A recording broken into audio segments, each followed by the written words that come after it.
Во Битолската болница владее хаос. Внатре во ходниците новиот режим на влегување и посета предизвика револт кај пациентите. Редици од револтирани пациенти и граѓани кои се дојдени во посета чекаат пред шалтерите.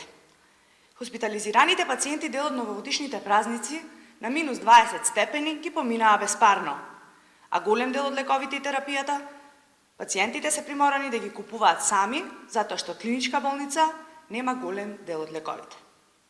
Пациентите за многу видови на испитувања се препраќаат во Скопје и се изложени на дополнителен трошок, иако клиничка болница има соодветни апарати, но за истите нема доктори.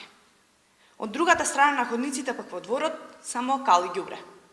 Допред само една недела, одделот онкологија не беше пристапен затоа што не беше исчистен снегот од дворот на клиничка болница. А деновиве поради дождот, истиот тој двор наликува на базен. За да стигнете пак до одделот заразно поради големите дупки, навистина е голем предизвик. Почитувани функционери од власта, да ве подсетиме затоа што очигледно вие заборавивте. Ветивте нов клинички центар во Битола. Владата на ВМРО ДПМН направи надворешна реконструкција на болницата, а во втората фаза пак следуваше внатрешна комплетна реконструкција, која после преземањето на власта вие требаше да ја реализирате. Но и после 2 години владење, од тоа нема ништо.